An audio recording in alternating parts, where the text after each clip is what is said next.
اللہ الرحمن الرحیم والصلاة والسلام علی رسولہ الکریم وعلی آلہ وصحبہ اجمعین۔ اسلام کے نام پر تاریخ میں دو ریاستیں وجود میں آئیں، ایک مدینہ منورہ اور ایک پاکستان۔ اور وطن کہتے ہیں اس جگہ کو جسے آدمی اپنے رہنے کے لیے پسند کرے، پسند شامل ہے، مجبوری نہیں۔ وطن کے لفظ میں یہ معنی ہے کہ وہ جگہ جس سے میں اپنے رہنے کے لیے پسند کروں۔ اللہ نے مجھے پوری دنیا پھرائی، 2 دفعہ سارا ایسے میں گھوما، اتنے خوبصورت ملک دیکھے، اتنے ویران ملک دیکھے، صومالیہ جیسے، جبوتی، سوڈان، کیمرون، چاڈ۔ تو مجھ سے خوبصورت ملکوں والے پوچھتے مولانا آپ کو کون سی جگہ سب سے زیادہ پسند آئی؟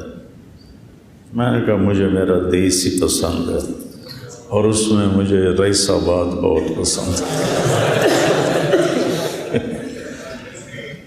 وہ کہتا ہے ابو نواس نقل فؤادک حیث شئت من الہوى بل حب الا للحبیب الاول کم منزل فی الارض یالفہ الفتى وحنینہ ابدا لاول منزل، کہ جہاں مرضی پھرو، نقل فؤادک، دل کو لے کے پھرو اپنی خواہش کی غلامی میں۔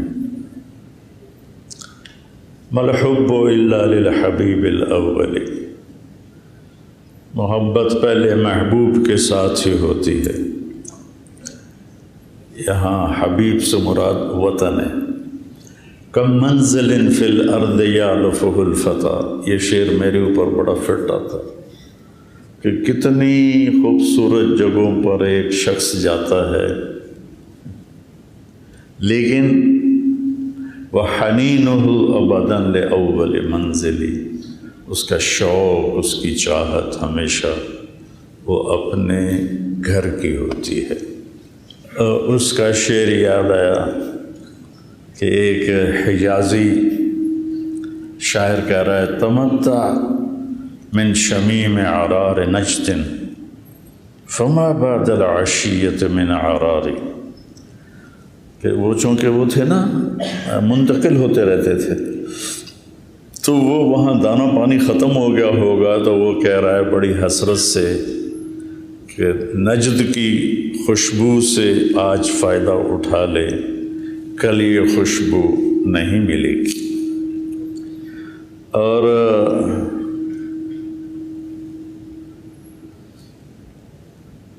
امرؤ القیس، پہلے اس شعر کا پس منظر سنیں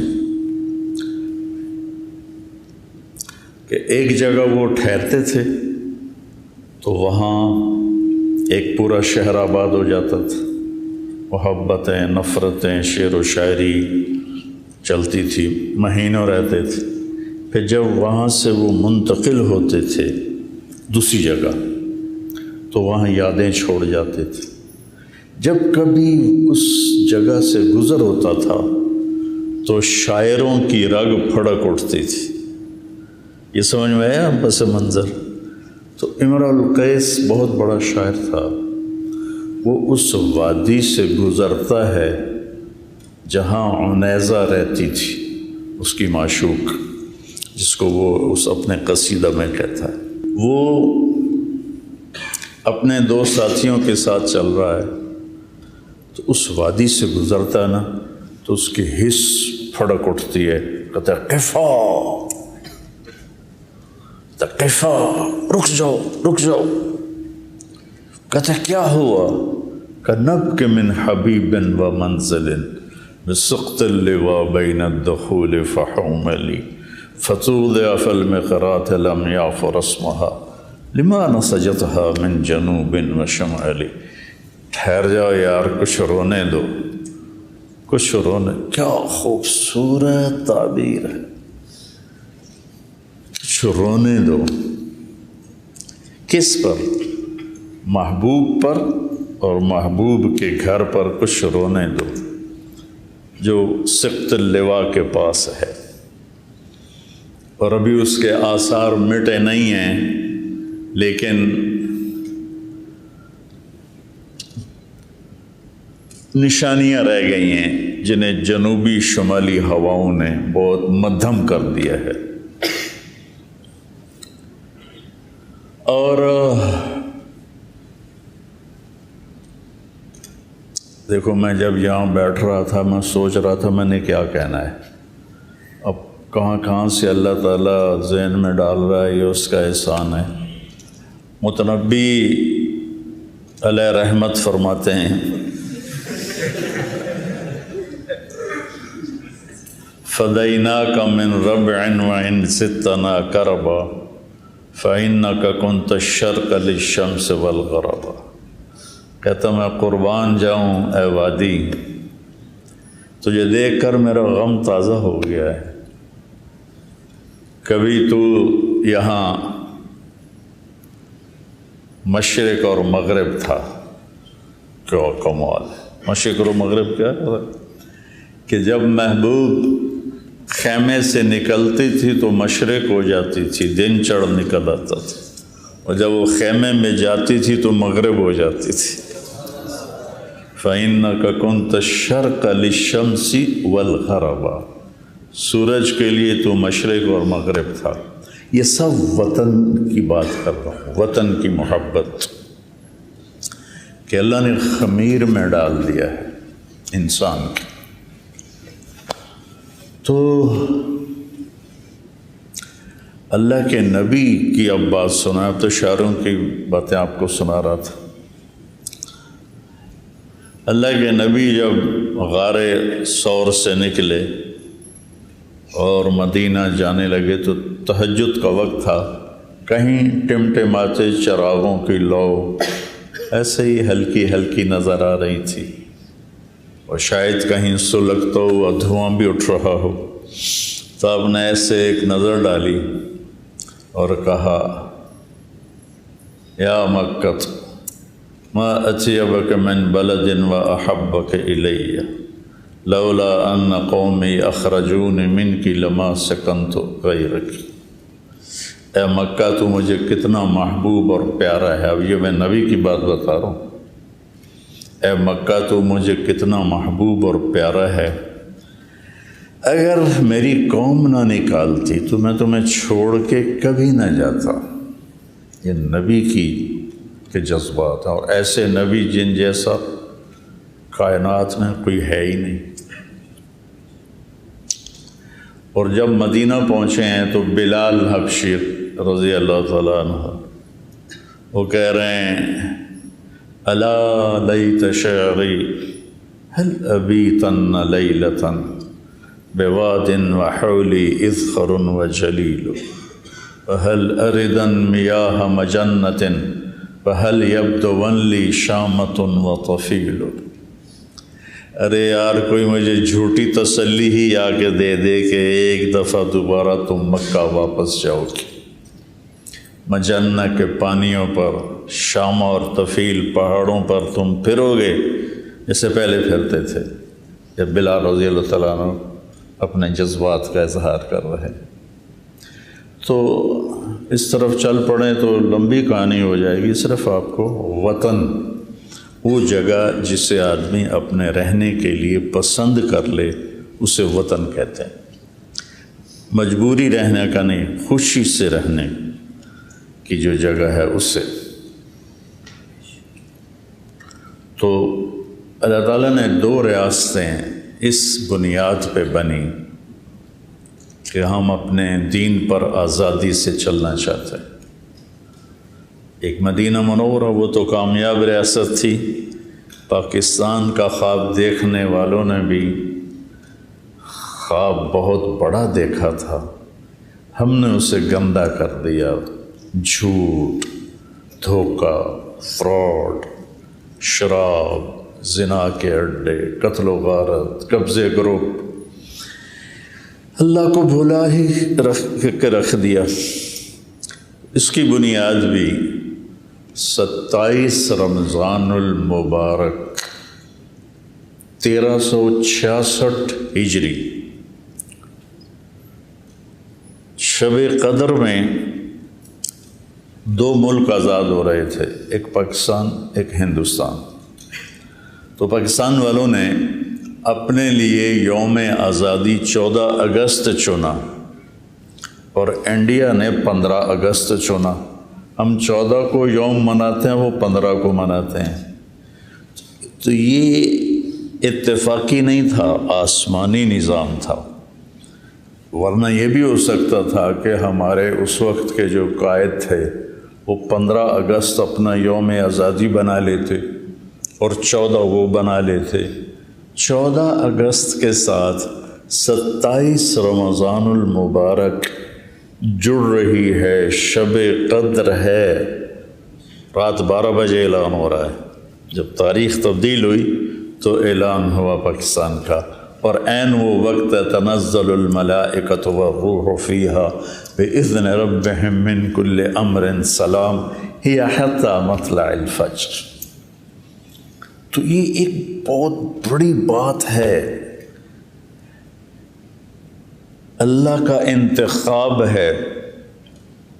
اللہ تعالیٰ نے اس ملک کو چنا ہے، ساری گندگیوں کے باوجود اللہ نے اس ملک کا روح پوری دنیا کے غیر مسلموں پر ڈالا ہوا ہے، اور اللہ نے ہمیں، اللہ تعالیٰ ذوالفقار علی بھٹو رحمۃ اللہ علیہ کی قبر کو ٹھنڈا کرے، اس بندے نے ایٹمی پلانٹ کی بنیاد رکھی، سمگلنگ سے چیزیں منگوائیں، چونکہ پابندیاں تھیں غیر مسلموں کی کہ کوئی اسلامی طاقت ایٹمی نہ بنے، یہ اس کی بخشش کا سبب بن گیا ہوگا۔ اور اللہ تعالیٰ نے پاکستان کو ایک نیوکلیئر پاور، ایٹمی طاقت بنایا۔ پوری دنیا میں صرف واحد ایک اسلامی ملک ہے جس کو اللہ نے یہ طاقت بخشی ہے۔ تو اس کے پیچھے ایک لمبی تاریخ ہے، اس سارے کا احاطہ کرنا تو مشکل ہے کہ بر صغیر میں اسلام کب آیا۔ حضرموت یمن کا شہر ہے، وہاں سے مالدیپ انڈیا کا جو نچلا حصہ ہے وہ سمندری راستے کے ذریعے سے قریب ہے۔ اور مجھے یہ نہیں پتا کہ کون سے سن میں وہ نکلے، تجارت کے لیے آئے، مالدیپ آئے، اور ادھر گجرات، کاٹھیا واڑ ادھر، تو وہاں کے لوگ پہلی صدی میں ہی بہت قریب میں ایمان لے آئے تھے، یوں اسلام داخل ہوا۔ لیکن جو ایک تاریخی طور پر محفوظ ہوا وہ محمد بن قاسم رحمۃ اللہ علیہ، مالدیپ کے مسلمان حاجیوں کا قافلہ جا رہا تھا بحری جہاز میں حجاز، تو راجہ داہر، یہ سندھ کا راجہ تھا، سندھ بمبئی تک تھا، بمبئی تک، ادھر ملتان سندھ میں شامل تھا اور ادھر بمبئی، اتنا بڑا وہ راجہ تھا۔ ایسے مجھے باتیں یاد آ جاتی ہیں۔ ایک دفعہ وہ بیٹھا تھا تو نجومی آیا، تو اس کی بہن بھی ساتھ بیٹھی تھی، کہنے لگا میری بہن کا ہاتھ دیکھو۔ اس نے ہاتھ دیکھا تو کہا اس کا جو خامند ہے وہ سندھ کا راجہ بنے گا۔ تو اس کو تو چکر آنے لگ گیا کہ تو میں ہی مار کے بنے گا پھر۔ تو اس نے اپنے وزیر کو بلایا کہ نجومی یہ کہہ کر گیا، میں کیا کروں؟ تو اس خبیث نے کہا اپنی بہن سے شادی کر لو۔ وہ راجپوت تھا یا سندھی تھا، مجھے اس کی قوم کا پتہ نہیں۔ کہنے لگا یہ کیسے ہو سکتا، میں بہن سے شادی کر لوں۔ وزیر چپ ہو گیا۔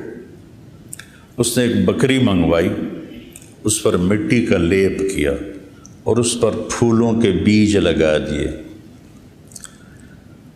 تو کچھ دنوں کے بعد وہ پھول ساری بکری کے اوپر اگائے، تو اس نے راجہ داہر کو دکھائی، وہ کہو یہ کیا ہے، تو بڑی عجیب چیز ہے۔ اس نے اس کو بازار میں چھوڑ دیا، تو سارے لوگ اکٹھے ہو رہے ہیں، دیکھ رہے ہیں، اکٹھے ہو رہے ہیں، دیکھ رہے ہیں۔ 3-4 دن کے بعد سب نے دیکھ لیا تو وہ پھر رہی ہے، کوئی دیکھتا ہی نہیں۔ تو وہ داہر کے پاس آیا، کہا مہاراج ایسے ہی تو بہن سے شادی کرے گا تو 3-4 دن رولا پوے گا، پھر کسی نے یاد نہیں رہنا، ٹھوک شادی۔ اس بدبخت نے اپنی بہن سے ہی شادی کر لی کہ میں سندھ کا راجہ ہی رہوں۔ اس کے آدمیوں نے تھے تو وہ بحری ڈاکو، لیکن اس کی نگرانی جیسے ہمارے یہاں بڑے لوگوں نے رکھے ہوتے ہیں، آگے بدماش، پیچھے وہ پردے کے پیچھے ہوتے ہیں، آگے قبضے وہ کر رہے ہوتے ہیں، نام ان بدماشوں کا ہوتا ہے، پیچھے چودھری صاحب بیٹھے ہوتے ہیں۔ تو انہوں نے وہ قافلہ لوٹ لیا۔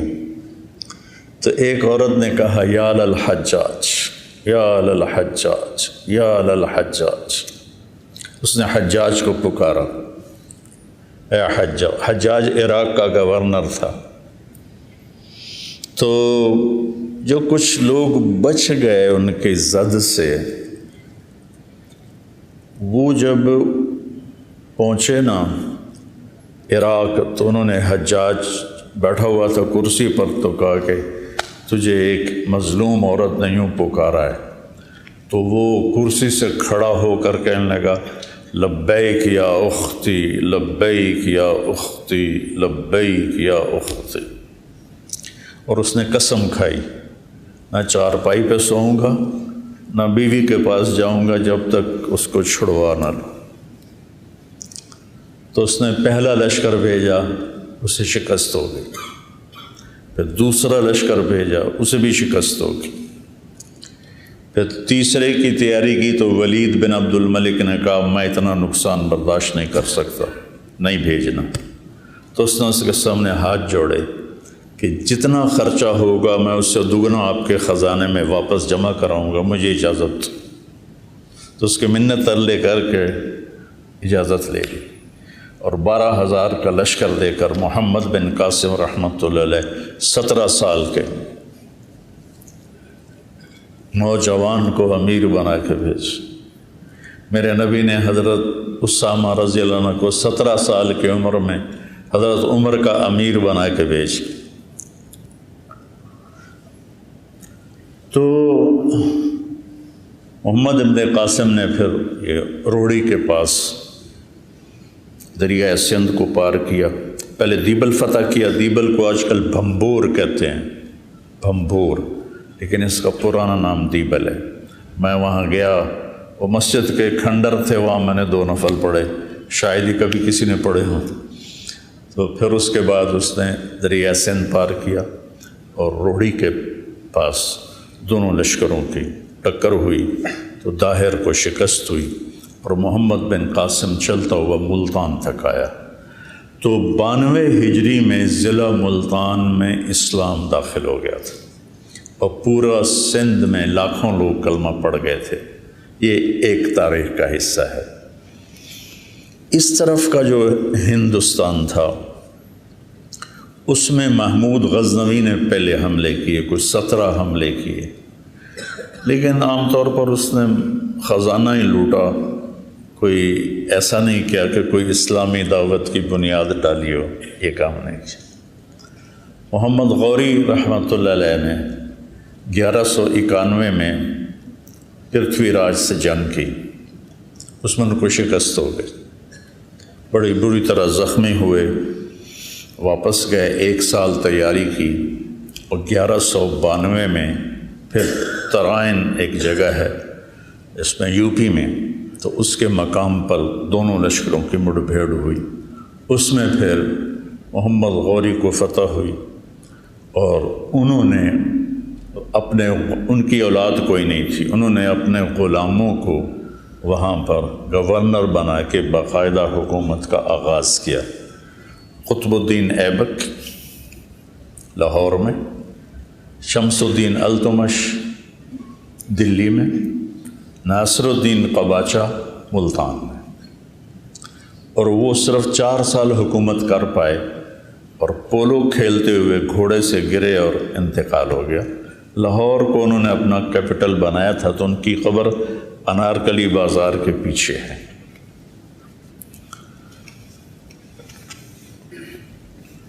شمس الدین التمش بہت سمجھدار تھے، بہت نیک تھے۔ قطب الدین نے ایک بیٹی ان کو دی، ایک بیٹی ناصر الدین کو دی۔ ناصر الدین الجھ گیا شمس الدین سے تو لڑائیاں ہوئیں بہت زیادہ، جس میں آخر قباچہ گمنام ہو کے روپوش ہو کے بھاگ گیا، نشانی کوئی نہ ملا۔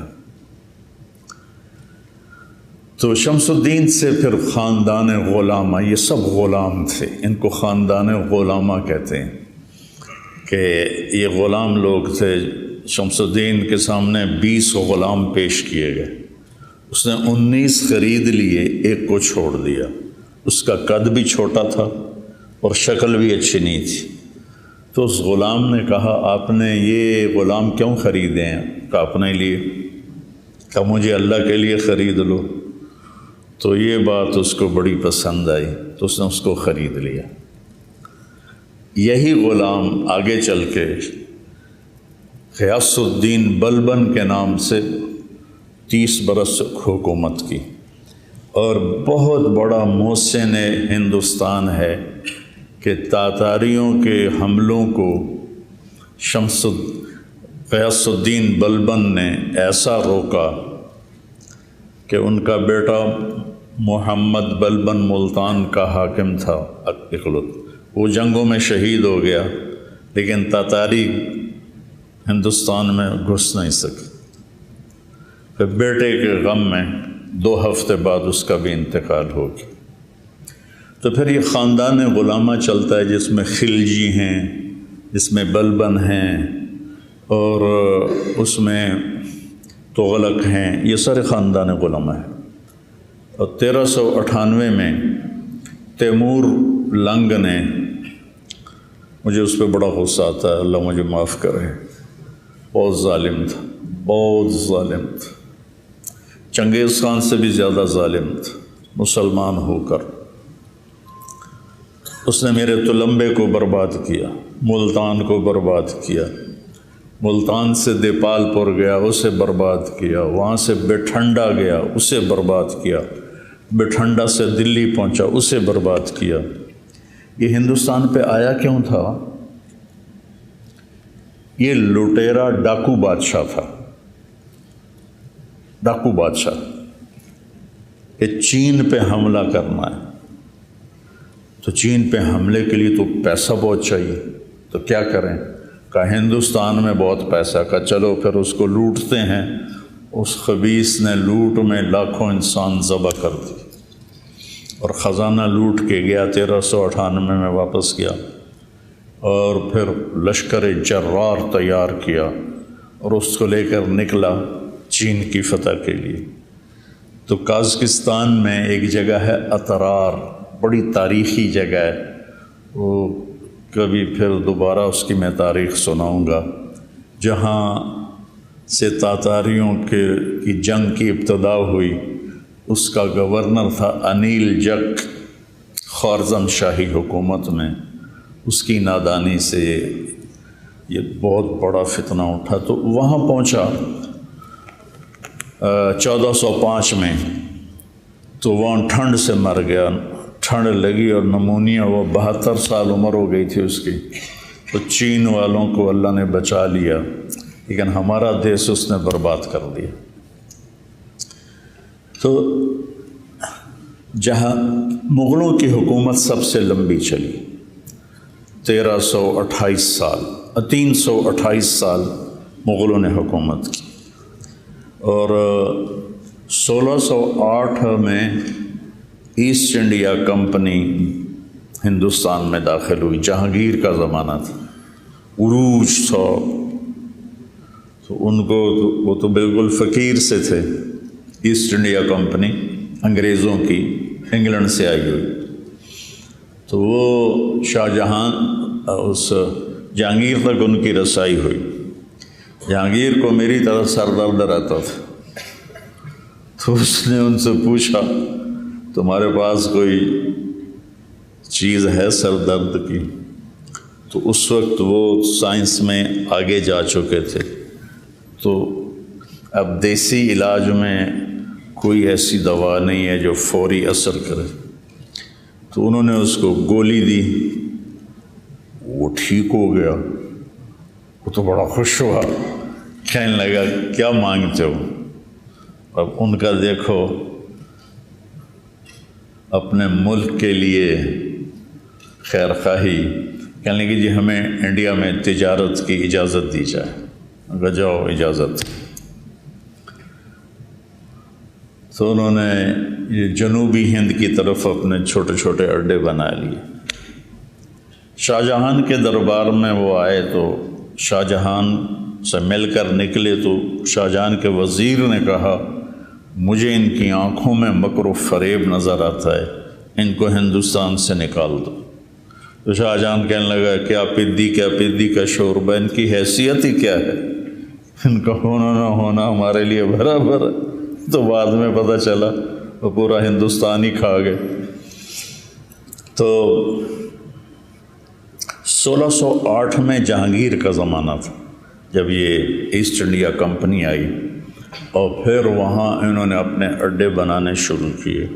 آہستہ آہستہ آہستہ مقامی فوج تیار کی، اور مقامی فوج سے 1757 میں سراج الدولہ کو شکست دے کر بنگال پہ قبضہ کر لی۔ مقامی فوج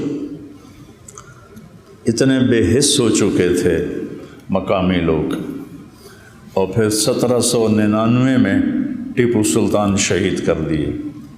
تو انہوں نے کہا اب ہندوستان ہمارا ہے، سارے ہندوستان پہ قابض ہو گئے، مقامی لوگوں کو اپنی فوج میں شامل کر۔ ٹیپو سلطان پہ جب حملہ کیا تو حیدرآباد کا نظام کم بخت انگریز فوج کے ساتھ مل کے ٹیپو پہ حملہ آور ہوا۔ ایڈمبرا کا ایک سپاہی تھا جس نے ٹیپو سلطان کو آخری فائر کیا اور وہ شہید ہوئے۔ میں جب ایڈمبرا گیا تو وہ مجھے چوک میں لے گئے تو گھوڑے پر وہ سوار بہت بڑا بت اس کا بنا ہوا تھا۔ انہوں نے کہا یہ ہے وہ سپاہی جس نے اس کو آخری فائر کیا، اور وہ شہید ہو گئے تھے۔ تو ہندوستان میں انگریز کا آنا ایک عجیب و غریب واقعہ ہے، لیکن کوئی اس میں دوسری رائے نہیں ہے کہ ہندوستان اس وقت بٹ چکا تھا اور راجے مہاراجے حکومت کے قابل نہیں تھے۔ مسلمان راجوں کا حال یہ تھا کہ آصف الدولہ نے ایک حرم لڑکیوں کا بنایا ہوا تھا اور ایک حرم لڑکوں کا بنایا ہوا تھا۔ کبھی وہ لڑکوں سے شوق فرماتے تھے اور کبھی لڑکیوں سے شوق فرماتے تھے۔ یہ اودھ کے نواب تھا کم بخت یہ، اور اس کا جو بیٹا تھا واجد علی شاہ، اس کی 550 بیویاں تھیں۔ یہ مسلمان راجوں کا حال تھا، تو سکھ راجے، غیر ہندو راجے، ان کا کیا حال تھا؟ سب عورت کے پیچھے، شراب کے پیچھے، گانے بجانے کے پیچھے، بالکل نااہل۔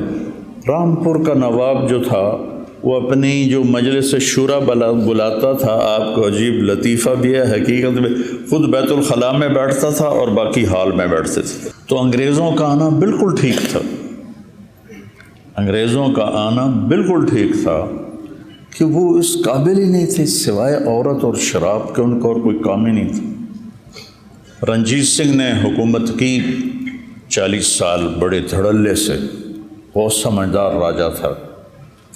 یہ گجرانوالے کا تھا، ایک چھوٹے سے چودھری کا بیٹا تھا، تو اپنی قابلیت پر ان پڑھ تھا، پورے پنجاب کا حکمران بنا۔ یہ 1780 میں پیدا ہوا تھا اور 1839 میں شراب کی کثرت اور زنا کی کثرت سے مر گیا 59 سال کی عمر میں، لیکن بہت قابل حکمران تھا۔ تو انگریزوں نے ہاتھ نہیں ڈالا پنجاب پر۔ پھر اس کا بیٹا کھڑک سنگھ، تو کھڑک سنگھ شراب کے نشے میں مر گیا۔ پھر اس کا بیٹا نونہال سنگھ بنا، وہ بھی جلدی مر گیا۔ پھر رنجیت سنگھ کا بیٹا شیر سنگھ تھا، جس نے سید احمد شہید رحمۃ اللہ علیہ کو 1831 میں بالا کوٹ میں شہید کیا اور فتح پائی۔ تو اس کو وہ بھی اتنا ڈوبا شراب میں اور عورت میں کہ اسے سکھوں نے خود قتل کر دیا 3 سال کے بعد۔ اور پھر دلیپ سنگھ بنا 16 سال کی عمر میں، انگریزوں نے اسے اٹھا کے لندن بھیج دیا اور پورے پنجاب پہ قبضہ کر لیا۔ انہوں نے پھر ظلم بھی کیے، لیکن یہ ان نوابوں کی جو تھی بدماشیاں، ان کو ختم کیا، عام لوگوں کو ریلیف دیا، کتنے نظام بنائے انہوں نے، وہ ایک لمبی تاریخ ہے۔ لیکن پھر اللہ تعالیٰ نے فضل فرمایا کہ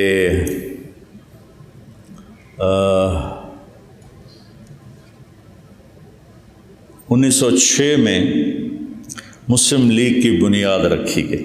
30 دسمبر 1906 نواب سلیم اللہ صاحب ڈھاکہ، یہ نواب خاندان تھا، یہ بنگالی نہیں تھے، یہ کشمیری تھے۔ ان کے بڑے تجارت کے لیے گئے اور بہت کما لیا۔ 1857 کی جنگ میں انگریزوں کا ساتھ دیا، تو اس پر انہوں نے جاگیریں دے دی، نواب بنا دیا۔ اس کے آخری نواب تھے سلیم اللہ خان صاحب، جو 43 سال کی عمر میں فوت ہو گئے۔ انہوں نے اپنے محل میں 1906 میں 30 دسمبر مسلم لیگ کی بنیاد رکھی۔ پاکستان کا پہلا پتھر وہاں رکھا گیا۔ مسلم لیگ کی بنیاد رکھتے ہوئے کسی کے خواب و خیال میں نہیں تھا کہ آگے چل کے یہ پاکستان کے وجود کا ذریعہ بنیں گے۔ صرف یہ جد و جہد تھی کہ مسلمانوں کو اکٹھا کیا جائے اور انگریزوں کے خلاف کوئی محاذ بنایا جائے۔ تو چلتے نواب سلیم اللہ جوانی میں فوت ہو گئے، نوابی ٹائٹل ختم ہو گیا۔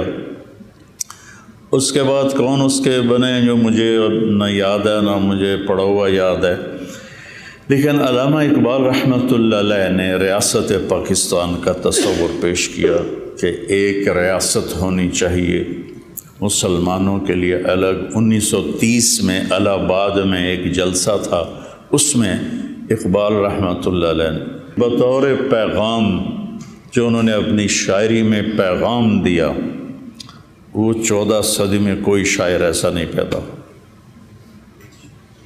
14 صدی میں کوئی ایسا شاعر پیدا نہیں ہوا کہ جس نے پیغام دیا ہو۔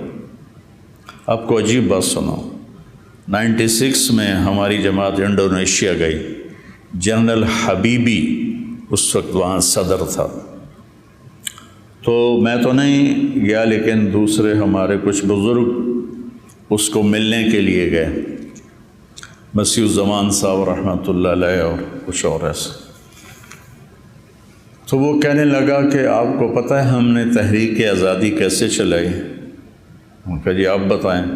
کہ اقبال کی شاعری اور آپ کے قائد محمد علی جناح رحمۃ اللہ علیہ کی تقریریں، ان کا ہم نے انڈونیشی زبان میں ترجمہ کر کے اپنے نوجوانوں کو ابھارا، اور ہم آزاد ہوئے پرتگال وہاں تھا، لیکن ہم جانتے نہیں اقبال کون ہے۔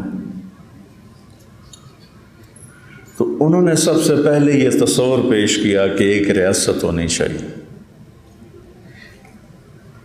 قائد اعظم محمد علی جناح رحمۃ اللہ علیہ یہ ساہیوال کے تھے، ان کے جو بڑے تھے ساہیوال کے، راجپوت فیملی تھی، گجراتی نہیں تھے یہ۔ کیم چھو مجامہ، یہ گجراتی زبان ہے، کیم چھو مجامہ، کیا حال ہے، بڑا اچھا حال۔ ان کے بڑے گجرات شفٹ ہوئے تجارت کے لیے، تو پھر وہ گجراتی بولنے لگ گئے۔ جب 2-3 نسلیں وہاں رہیں تو اللہ تعالیٰ نے اس بندے کو چنا، انہوں نے کانگریس میں شمولیت اختیار کی۔ کانگریس میں کچھ عرصے کے بعد انہیں پتہ چلا کہ یہ مسلمانوں کے مفاد میں کچھ بھی نہیں ہے، تو الگ ہو گئے۔ مسلم لیگ میں شامل ہوئے تو بری طرح مسلم لیگ پٹ رہی تھی، تو یہ مایوس ہو کے لندن چلے گئے۔ بہت بڑے وکیل تھے، تو علامہ اقبال رحمۃ اللہ علیہ نے خط لکھا کہ آپ واپس آئیں اور مسلم لیگ کی باغ ڈور سنبھالیں۔ تو وہ پھر ان کے خط پر واپس تشریف لائے اور مسلم لیگ کی باغ ڈور سنبھالی۔ پھر علماء دیوبند دو حصوں میں تقسیم ہو گئے۔ ایک حصہ کہتا تھا تقسیم نہیں ہونی چاہیے، مولانا شرف علی تھانوی رحمۃ اللہ علیہ، مولانا شبیر احمد عثمانی رحمۃ اللہ علیہ، مولانا ظفر احمد تھانوی رحمۃ اللہ علیہ، مولانا سلیمان تھے ندوہ کے، تو یہ حضرات کہتے تھے تقسیم ہونی چاہیے۔ تو اس سے علماء دیوبند دو حصوں میں تقسیم ہو۔ دونوں کی نیت، جو چاہتے تھے نہ تقسیم ہو، ان میں بھی کوئی ذاتی مفاد نہیں تھا، وہ سمجھتے تھے کہ اس میں مسلمانوں کا فائدہ زیادہ ہے، اور حضرت تھانوی رحمۃ اللہ علیہ اور ان کے ساتھ والے کہتے تھے تقسیم میں فائدہ زیادہ ہے، اور آخر نتیجہ وہی نکلا جو حضرت تھانوی رحمۃ اللہ علیہ کا فلسفہ تھا کہ الگ ہونا چاہیے، کہ مسلم نان مسلم مفاد ایک نہیں ہو سکتا، وہ اس میں ٹکراؤ پیدا ہو جاتا ہے۔ تو مسلم لیگ بہت بری طرح پٹ رہی تھی، تو مولانا شبیر احمد عثمانی، مولانا ظفر احمد تھانوی، انہوں نے دورے کیے پورے سرحد کے اور ہندوستان کے، اور جو جوشیلی تقریریں کر مسلم لیگ کو اتنا کھڑا کیا کہ الیکشن میں کافی سیٹیں لینے میں کامیاب ہو گئی۔ ادھر 1940 میں دوسری جنگ عظیم شروع ہو گئی، جو 44-45 تک رہی، اور انگلینڈ بالکل اس کی کمر ٹوٹ گئی اور اسے اپنے مقبوضہ جات پر قبضہ رکھنا مشکل ہو گیا۔ ادھر تحریک پروان چڑھ گئی، پاکستان کا مطلب کیا، لا الہ الا اللہ۔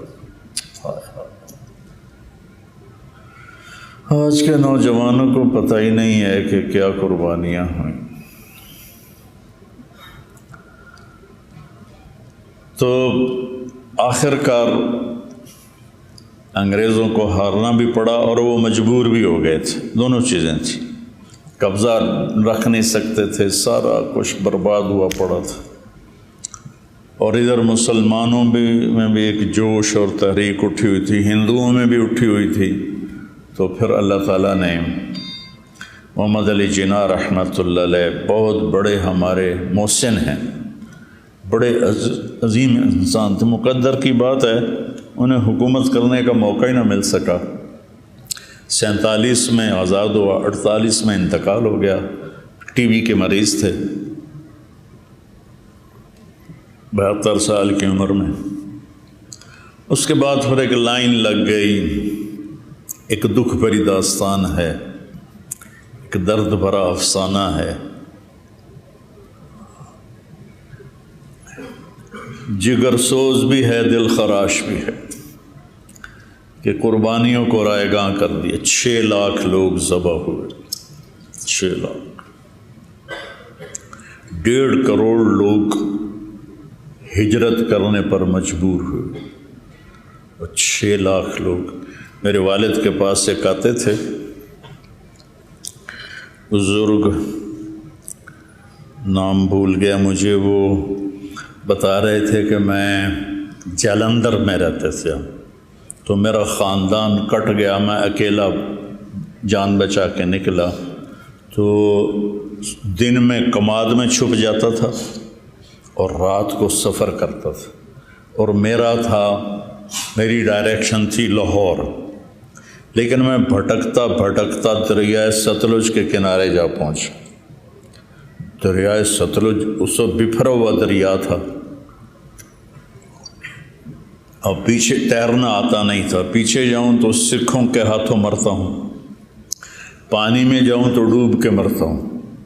تو کہنے لگے میں نے سوچا پانی میں ڈوب کے مر جانا سکھوں کے ہاتھوں قتل ہونے سے بہتر ہے۔ کہنے لگے میں نے ایک لکڑی اٹھائی بڑی ساری اور اس کو پکڑ کر میں پانی میں اترا اور لکڑی کا آسرا بنا کے میں آگے آگے بڑھنا شروع کیا۔ جب میں تھوڑا سا پانی کے اندر گیا تو سارا دریا لاشوں سے بھرا ہوا بہہ رہا تھا، سارا دریا۔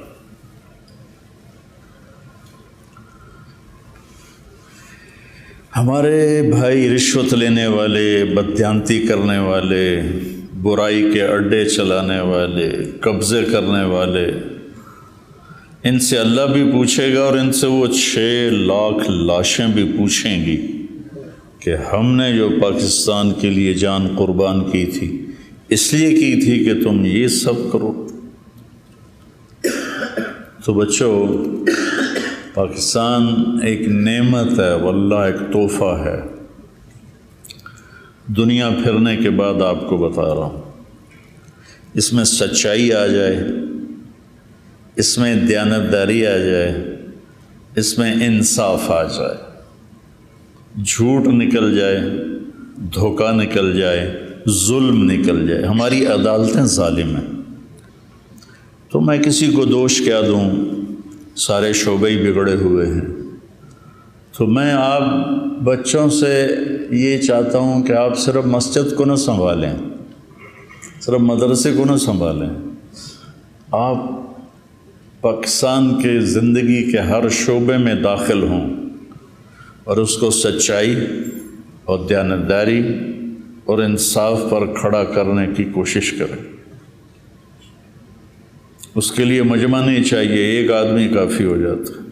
تیمور جس نے 58 ملک فتح کیے، 58 ملک فتح کیے، چنگیز خان سے بھی زیادہ فتوحات کی اور اس سے بھی زیادہ زندہ لوگوں کو دفن کروا دیتا تھا،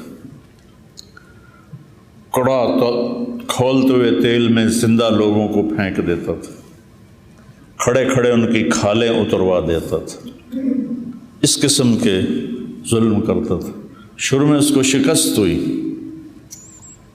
ایک غریب چرواہے کا بیٹا تھا، چرواہے کا، بہت بڑا عالم تھا، پورے دینی علوم پڑھا ہوا تھا، عربی پہ عبور تھا، ازبک زبان پہ عبور تھا، فارسی پہ عبور تھا۔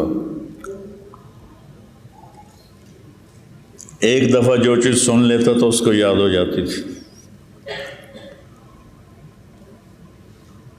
تو شکست کھا کے بھاگا تو ایک غار میں چھپا جا کے مایوس ہو کے بیٹھا ہوا تھا، تو ایک چیونٹی نظر آئی، وہ غار کی دیوار پہ چڑھ رہی تھی، تھوڑا سا چڑھ کے گر گئی، اس کی نظر پڑ گئی، پھر اس نے چڑھنا شروع کیا، پھر گر گئی، پھر چڑھی، پھر گر گئی، کچھ 100 دفعہ وہ چڑھی اور گری اور آخر وہ چڑھ گئی۔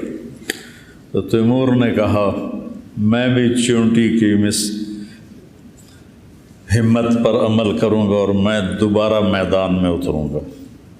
کبھی وہ نیک ہوتا، مثبت ہوتا تو کتنا اسلام پھیلا سکتا تھا، لیکن وہ ظلم و ستم کی ایسی تاریخ لکھ کے چلا گیا۔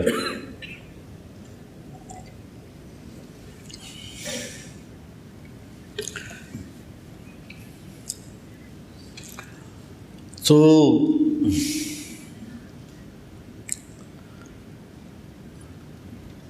میرا جی یہ ہے کہ آپ زندگی کے ہر شعبے میں داخل ہوں۔ وہ غار سے اکیلا نکلا اور 58 ملک فتح کر لیے، یہ بتانا چاہتا تھا۔ غار سے تنہا نکلا، سارے ساتھ چھوڑ گئے تھے اور 58 ملک فتح کر لیے۔ چنگیز خان منگولیا کے جنگل سے نکلا اور 22% دنیا فتح کر لی۔ تو مجمع نہیں چاہیے، فرد چاہیے۔ آپ میں سے ہر ایک بچہ ایک فرد بنو اور اس معاشرے کو سچائی پہ لاؤ، دیانتداری پہ لاؤ، انصاف پہ لاؤ۔ صرف مسجد نہ طلب، مسجدیں بھی آباد کرنی ہیں، مدرسے بھی آباد کرنے ہیں، لیکن میں اس سے تھوڑا سا اوپر سوچتا ہوں اپنے بچوں کے لیے کہ آپ معاشرے کا ایک فرد بنیں۔ آج جو دہریت آ رہی ہے اور عجیب و غریب ہماری نسل برباد ہو رہی ہے، اس کے تم ہدایت کا ذریعہ بنو۔ یہ اپنے اللہ سے مانگو کہ اللہ آپ کو ایسی قبولیت دے کہ آپ پورے دھارے کا رخ تبدیل کر سکیں۔ صرف پڑھنا اور پھر پڑھانے بیٹھ جانا یہ بہت چھوٹا سا سفر ہے، چھوٹا سفر۔ پڑھ کے کسی مسجد کو سنبھال کے بیٹھ جانا بہت مختصر سفر ہے۔ لمبا سفر یہ ہے کہ اس معاشرے سے میں پھیلے ہوئے ظلم و ستم اور بددیانتی اور جھوٹ اور بے حیائی اور فحاشی، اس کے لیے کوشش کرنا۔ اللہ آپ سب کو اس قابل کرے کہ آپ اس دیس کے رکھوالے بنو۔ کیا ہے وہ، لائے ہم طوفان سے کشتی نکال کے، اس ملک کو میرے بچوں رکھنا سنبھال کے۔ طوفانوں سے کشتی نکلی ہے، بہت بڑی قربانیاں دی ہیں، بہت بڑی قربانیاں دی گئی۔ تو اللہ تعالیٰ ان کی قبریں روشن کرے جنہوں نے اس کو بنانے کے لیے جانوں کے نذرانے پیش کیے، اپنی ہمتوں کو صرف کیا، اور آج ہم آزاد ہیں کہ ہم ایک ایٹمی طاقت ہیں۔ کاش ہم سچے ہوتے، دیانتدار ہوتے، ظلم سے پاک ہوتے تو کوئی ہماری طرف آنکھ اٹھا کے نہیں دیکھ سکتا۔ اس کی آپ سارے بچے نیت کرو کہ انشاءاللہ ہم نے اپنے دیس کو ایسا بنانا ہے، ٹھیک ہے نا؟ ہاں، تو اپنی ذات سے ابتدا کرو کہ میں نے جھوٹ نہیں بولنا۔ یعنی آپ سوچو گے جہاں ہم کریں کیا، اپنے سے شروع کرو۔ میں نے جھوٹ نہیں بولنا، میں نے غیبت نہیں کرنی، میں نے کسی کے ساتھ بدتمیزی نہیں کرنی، میں نے اپنی زندگی میں کسی کے ساتھ دھوکہ بازی نہیں کرنی، میں نے کسی پہ زیادتی اور ظلم نہیں کرنا۔ اپنی ذات سے شروع کرو۔ ایک دفعہ پرانی بات ہے، میں بات کر رہا تھا کہ غیبت سے بچو، تو ایک بچہ کھڑا ہو گیا تو کہنے لگا استاد جی آپ، میں اس وقت ہم فارسی پڑھاتے تھے تو ریونڈ کی شاخ تک میں فارسی میں داخل ہوا تھا، تو آپ نے ترغیب دی تھی کہ غیبت نہ کرو۔ تو کہاں تک پھر ہم بیچتے تھے آگے؟ ہاں، کتنے سال ہو گئے جاتے تھے؟ ہاں، تو کہا اب میں ریونڈ جا رہا ہوں، پتہ نہیں 5ویں سال کے بعد کہ 6 سال کے بعد، ان 6 سال میں نے ایک دفعہ بھی غیبت نہیں کی۔ اور ابھی چند دن پہلے پھر وہ مجھے آ کے ملا، کہا جی میں وہی ہوں جس نے آپ کو کہا تھا کہ میں نے کبھی غیبت نہیں کی۔ تو میں نے اپنی ذات سے شروع کیا، میں کسی کی غیبت نہیں کرتا ہوں، کسی کی غیبت سنتا نہیں ہوں، کسی سے نفرت نہیں کرتا ہوں، فرقہ واریت سے بالا تر ہو کے میں چلتا ہوں، میں دین کو پیش کرتا ہوں، مسلک دیوبند کو پیش نہیں کرتا، اس پہ میں خود کاربند ہوں، لیکن میں اوروں کو اس کی دعوت نہیں دیتا، میں دین کی دعوت دیتا ہوں۔ میں سب کو ایسے ہاتھ پھیلا کر ملتا ہوں، میرے دل میں کسی کے لیے نفرت کوئی نہیں ہے۔ میں رات کو سوتے ہوئے روزانہ یہ کہہ کے سوتا ہوں، یا اللہ میں نے اپنے دل کو سب سے صاف کیا، میرے دل میں کسی کی نفرت نہیں۔ روز رات کو سوتے ہوئے میں یہ کرتا ہوں۔ آپ بھی اس پہ عمل کرو، انشاءاللہ بہت فائدہ ہوگا۔ نیت کرتے ہو؟ چل